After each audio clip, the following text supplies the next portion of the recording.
Fast, focused, and fearless, here are the hour's latest stories. I'm Denise Tan. The Justice Department has ordered law enforcement agencies to arrest Senator Bato de la Rosa. DOJ Secretary Frederick Vida said the International Criminal Court warrant issued against the lawmaker may now be enforced. Vida added that the former PNP chief is now considered a fugitive from justice. The acting DOJ chief, however, declined to give details on where the senator would be taken once arrested by authorities, saying they already have leads on his whereabouts. Vida likewise warned that there would be consequences for those found aiding, abetting, or helping De La Rosa evade the law. On to another senator, this time former Senate President Cheese Escudero facing a COMELEC probe. Commission on Elections Chair George Garcia said they will conduct a full preliminary investigation into alleged illegal campaign contributions linked to Escudero. The move follows a formal complaint filed by lawyer and vlogger Jesus Falsis. Garcia said the commission is required to act on the new filing and that the law division now has documentary evidence for evaluation. Escudero has previously denied allegations of illegal campaign contributions during the 2025 polls. Meantime, if Vice President Sara Duterte is removed from office via impeachment conviction, COMELEC says the constitutional process for succession will apply. According to the poll body, the president has the discretion to nominate a replacement VP. However, the nominee must still secure the required consent of both houses of Congress. The COMELEC emphasized that no successor can assume the position without completing the legal and formal process. In case of vacancy, sa posisyon na halimbawa po ay Vice President halimbawa, in case of vacancy, ang papalit po dyan ay pipili ang Pangulo ng isa sa mga miyembro ng Senado o mababang kapulungan. The appraised wealth of President Ferdinand Marcos Jr. and First Lady Liza Araneta reached 1.47 billion pesos in 2025. That's according to a report attached to their SALN or Statement of Assets, Liabilities, and Net Worth obtained by the Philippine Star from the Office of the Ombudsman. The real properties totaling 20 assets, including houses and lots, were valued at around 1 billion pesos.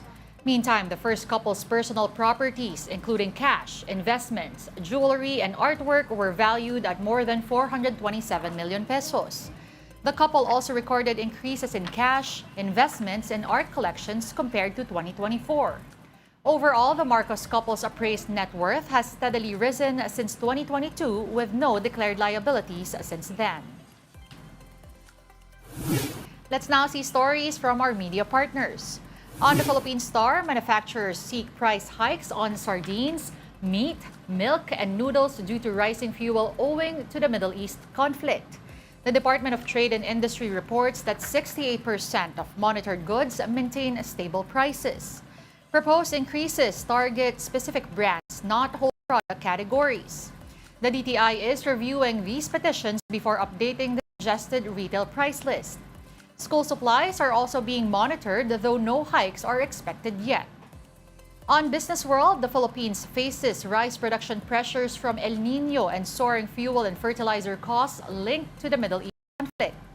National rice output is expected to drop from 20.28 million metric tons to 19.87 million metric tons.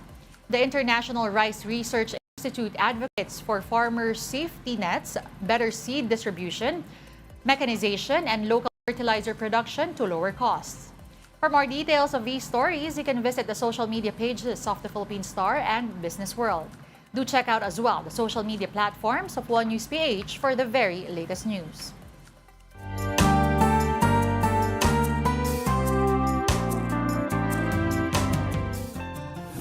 Now that sound means something good is coming, and here it is, in the form of a newly renovated public library in Pasig, now giving students and book lovers more than just shelves of reading materials.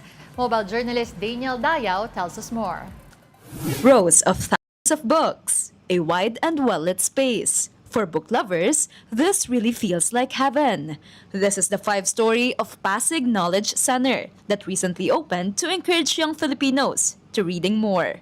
ma-cultivate ang kanilang hilig sa pagbabasa sa pamamagitan po ng pagbibigay ng access ng mga libro. Physical man o digital na at saka espasyo po na kung saan yung meron silang mapayapang side na nakakonsentrate po sila. And if you think it's just a library, well, think again, because this space also has different designated areas for focus study zone, computer and digital areas, children's film room, and al fresco. So it's no surprise that many of those coming here say they approve.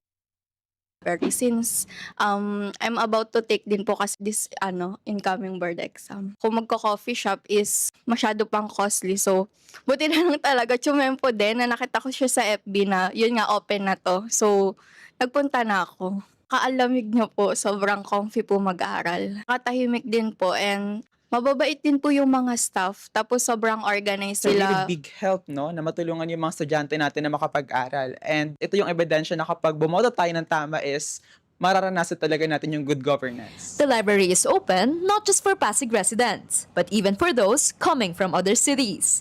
So sa panahon ngayong talamak po yung mga fake news, ang ating library, ang impormasyon dito ay libre, validated para sa lahat at inaanyayahan po namin na bumisita dito sa ating library po. The library is open Monday to Saturday from 7 a.m. to 6 p.m. Those are the latest news at this hour. I'm Denise Tan, and more stories coming your way at 4 p.m. on StoryCon.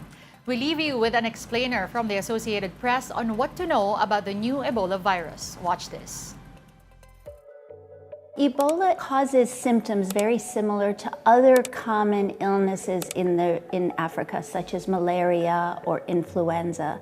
So a person will present with fever, headache, vomiting, diarrhea, and these mimic those other diseases. So we think and then begin to treat for those.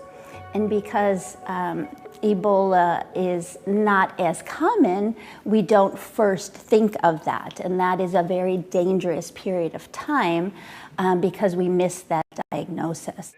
The virus is transmitted through saliva, through feces. So typically for Ebola, there would first and foremost would be a vaccine. Unfortunately, because this one is rarer, there is no vaccine right now, which makes it increasingly concerning. The other things are what we call supportive care. So making sure that the people with Ebola have fluids, because our vessels, our blood vessels with Ebola become very what we call leaky. So we lose a lot of our fluid and we can't continue to keep our blood pressure high. So it's managing hydration, it's managing blood pressure, it's managing the breathing.